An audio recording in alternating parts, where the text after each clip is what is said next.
ಇತ ಜಪಾನ್ನಲ್ಲೂ ಪ್ರಬಲ ಭೂಕಂಪನ ಸಂಭವಿಸಿದೆ. ರಿಕ್ಟರ್ ಮಾಪಕದಲ್ಲಿ 6.9ರಷ್ಟು ತೀವ್ರತೆ ದಾಖಲಾಗಿದೆ. ಅಂಗಡಿಯಲ್ಲಿದ್ದವರ ಮೇಲೆ ಗೋಡೆ ಬಿದ್ದುಬಿಟ್ಟಿದೆ. ಒಂದ್ ಕಡೆಯಲ್ಲಿ ವೆನೆಜುವೆಲಾದಲ್ಲಿ ಭೂಕಂಪನ ಆಗಿರೋದನ್ನ ನೋಡಿದ್ರಿ. ಜಪಾನ್ನಲ್ಲೂ ಕೂಡ ಪ್ರಬಲ ಭೂಕಂಪನ ಆಗಿದೆ. ರಿಕ್ಟರ್ ಮಾಪಕದಲ್ಲಿ 6.9ರಷ್ಟು ತೀವ್ರತೆ ದಾಖಲಾಗಿರೋದು. ಅಂಗಡಿಯಲ್ಲಿದ್ದವರ ಮೇಲೆಯೂ ಕೂಡ ಗೋಡೆ ಬಿದ್ದಿದೆ. ಸಾವು ನೋವುಗಳ ಬಗ್ಗೆ ಇದುವರೆಗೂ ಕೂಡ ಯಾವುದೇ ವರದಿ ಆಗಿಲ್ಲ. ಬೆಳಿಗ್ಗೆ 7:30ರ ಸುಮಾರಿಗೆ ಭೂಕಂಪನ ಸಂಭವಿಸಿದೆ. ಇವಾಟೆ ಪ್ರಿಫೆಕ್ಚರ್ ಕರಾವಳಿಯಲ್ಲಿ ಭೂಕಂಪನ ಸಂಭವಿಸಿದೆ. ಅಮೋರಿ ಪ್ರಿಫೆಕ್ಚರ್ ಹಶಿಕಾಮಿ ಸಿಟಿಯಲ್ಲೂ ಕೂಡ ಭೂಕಂಪನ ಆಗಿದೆ. ಸುನಾಮಿಯ ಬಗ್ಗೆ ಜಪಾನ್ನಲ್ಲಿ ಯಾವುದೇ ಮಾಹಿತಿ ಇಲ್ಲ. ಅಲ್ಲಿನ ಪ್ರಧಾನಿ ಕೂಡ ಪೋಸ್ಟ್ ಮಾಡಿದ್ದಾರೆ. ರಿಕ್ಟರ್ ಮಾಪಕದಲ್ಲಿ 6.9ರಷ್ಟು ತೀವ್ರತೆ ಜಪಾನ್ನಲ್ಲಿ ದಾಖಲಾಗಿರೋದು ನೋಡ್ತಾ ಇರಬಹುದು. ನೆಲ ಹೇಗೆ ನಡುಗ್ತಾ ಇದೆ ಅಂತ ಹೇಳಿ. ಅಂಗಡಿಯಲ್ಲಿದ್ದವರ ಮೇಲೂ ಕೂಡ ಕಟ್ಟಡಗಳು ಬಿದ್ದಿರುವಂತ ದೃಶ್ಯಗಳು. ಜನ ಭಯಭೀತರಾಗಿ ಹೊರಗಡೆ ಓಡಿ ಬಂದಿದ್ದಾರೆ. ನೆಲ ನಡುಗ್ತಾ ಇದ್ದಂತೆ ಜಪಾನ್ನಲ್ಲಿ ಸಂಭವಿಸಿರುವ ಪ್ರಬಲ ಭೂಕಂಪದ ದೃಶ್ಯಗಳಿವು. ಆದರೆ ವೆನೆಜುವೆಲಾದಲ್ಲಿ ಸುನಾಮಿಯ ಎಚ್ಚರಿಕೆಯನ್ನು ಕೂಡ ಕೊಡಲಾಗಿದೆ.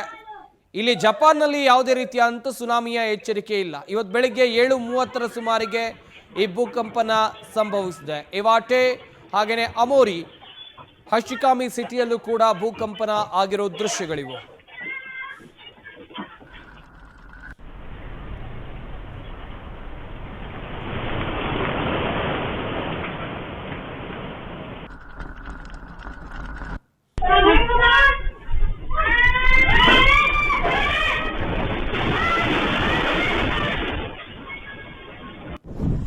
Huevo, Macuto, mierda, mira ya en Caribe.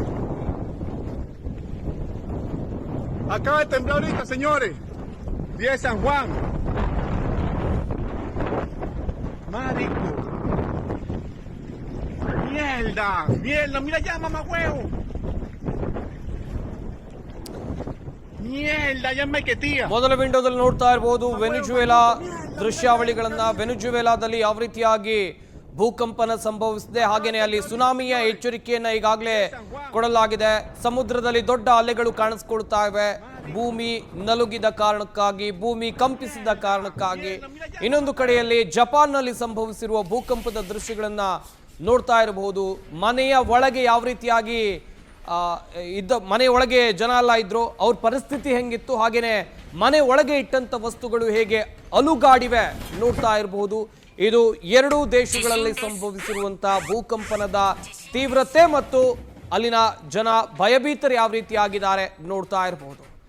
ಹಾಗೇನೆ ವೆನೆಜುವೆಲಾದಲ್ಲಿ ಪ್ರಬಲ ಭೂಕಂಪನ ಸಂಭವಿಸಿ ಸಾಕಷ್ಟು ಜನರು ಸಾವಿಗೀಡಾಗಿದ್ದಾರೆ. ಆದರೆ ಜಪಾನ್ನಲ್ಲಿ ಇದುವರೆಗೂ ಕೂಡ ಅಧಿಕೃತವಾಗಿ ಅಲ್ಲಿನ ಸರ್ಕಾರದಿಂದ ಯಾವುದೇ ಮಾಹಿತಿ ಕೂಡ ಬಂದಿಲ್ಲ.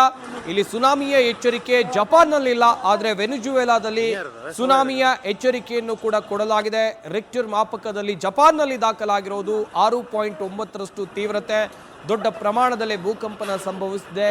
ನೆಲ ನಡುಗಿದ ಅನುಭವ, ಕಟ್ಟಡಗಳು ಕೂಡ ಅಲುಗಾಡ್ತಾ ಇರುವಂತ ದೃಶ್ಯಾವಳಿಗಳನ್ನ ನೀವಿಲ್ಲಿ ನೋಡ್ತಾ ಇದ್ದೀರಾ. ಇನ್ನೊಂದು ಕಡೆಯಲ್ಲಿ ವೆನೆಜುವೆಲಾದಲ್ಲಿ ಹೇಗೆ ಸಮುದ್ರದಲ್ಲಿ ದೊಡ್ಡ ಅಲೆಗಳು ಕಾಣಿಸ್ಕೊಳ್ತಾ ಇವೆ, ಕಡಲ ತೀರಕ್ಕೆ ಬಂದಪ್ಪಳಿಸ್ತಾ ಇವೆ ನೋಡ್ತಾ ಇರಬಹುದು. ಜಪಾನ್ನ ಮಾಲ್ನ ಒಳಗಡೆಯ ದೃಶ್ಯಗಳನ್ನ ನೀವಿಲ್ಲಿ ನೋಡ್ತಾ ಇದ್ದೀರಾ. ಮಾಲ್ನ ಒಳಗಡೆ ಇಟ್ಟಂತ ವಸ್ತುಗಳು ಹೇಗೆ ಚಲ್ಲಾಪಿಲಿಯಾಗಿ ಬಿದ್ದಿವೆ. ನೆಲ ನಡುಗ್ತಾ ಇದ್ದಂತೆ ಅಲ್ಲಿದ್ದಂತ ವಸ್ತುಗಳು ಚಲ್ಲಾಪಿಲಿಯಾಗಿ ಬಿದ್ದಿವೆ. ಆ ರ್ಯಾಕ್ನಲ್ಲಿ ಇಟ್ಟಿರ್ತಾರಲ್ಲ ಸೂಪರ್ ಮಾರ್ಕೆಟ್ ಮಾಲ್ಗಳಲ್ಲಿ, ಅದೆಲ್ಲವೂ ಕೂಡ ಕೆಳಗಡೆ ಬಿದ್ದು ಚಲ್ಲಾಪಿಲಿ ಆಗಿವೆ. ಜನ ಪ್ರಾಣ ಉಳಿಸಿಕೊಳ್ಳೋಕೆ ಓಡಾಡಿದ್ದಾರೆ.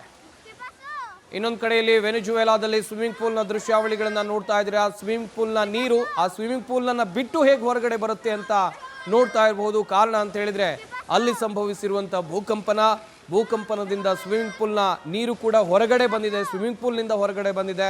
ಹಾಗಾದ್ರೆ ಊಹಿಸಬಹುದು ನೀವು ಎಷ್ಟರ ಮಟ್ಟಿಗೆ ಇಲ್ಲಿ ಭೂಕಂಪನದ ತೀವ್ರತೆ ವೆನೆಜುವೆಲಾದಲ್ಲಿ ಇತ್ತು ಅಂತ ಹೇಳಿ. ದಕ್ಷಿಣ ಅಮೆರಿಕ ಖಂಡದ ಉತ್ತರ ಭಾಗದಲ್ಲಿರುವಂತಹ ಅತ್ಯಂತ ಸುಂದರವಾದ ದೇಶ ವೆನೆಜುವೆಲಾ ಸದ್ಯ ಭೂಕಂಪನಕ್ಕೆ ತತ್ತರಿಸಿ ಹೋಗಿದೆ. ಅಲ್ಲಿನ ವೆನೆಜುವೆಲಾದ ರಾಜಧಾನಿಯಲ್ಲೇ ಭೂಕಂಪನ ಸಂಭವಿಸಿರುವಂತ ಕಾರಣಕ್ಕಾಗಿ ಅಪಾರ ಪ್ರಮಾಣದ ಸಾವು ನೋವುಗಳ ಜೊತೆಯಲ್ಲಿ ದೊಡ್ಡ ಮಟ್ಟದ ನಷ್ಟವನ್ನ ವೆನೆಜುವೆಲಾ ಅನುಭವಿಸಿದೆ ಈ ಭೂಕಂಪನದಿಂದಾಗಿ. ಇದು ಇಷ್ಟಕ್ಕೆ ನಿಲ್ಲುತ್ತಾ ಅಂತ ಹೇಳಿದ್ರೆ ಸದ್ಯಕ್ಕೆ ಅವರಿಗೆ ಸುನಾಮಿಯ ಎಚ್ಚರಿಕೆ ಕೂಡ ಇದೆ. ವಿಶ್ವದ ಅತಿ ದೊಡ್ಡ ತೈಲ ನಿಕ್ಷೇಪವನ್ನು ಹೊಂದಿರುವಂಥ ವೆನಿಜುವೆಲಾ ದೇಶಕ್ಕೆ ಸದ್ಯ ಸುನಾಮಿಯ ಎಚ್ಚರಿಕೆ ಕೂಡ ಸಿಕ್ಕಿದೆ. ಅಲ್ಲಿನ ಜನರು ಆಲ್ರೆಡಿ ಭಯಭೀತರಾಗಿದ್ದಾರೆ. ಇನ್ನು ಸುನಾಮಿಯ ಹೆಸರು ಕೇಳಿ ಮತ್ತಷ್ಟು ಭಯಭೀತರಾಗಿದ್ದಾರೆ ಎನ್ನುವ ಮಾಹಿತಿ ಇದೆ. ಅದರ ಜೊತೆಯಲ್ಲಿ ಅಲ್ಲಿದ್ದಂಥ ಜನರನ್ನ ಸುರಕ್ಷಿತ ಸ್ಥಳಗಳಿಗೆ ರವಾನಿಸುವ ಕೆಲಸ ಆಗ್ತಾ ಇದೆ.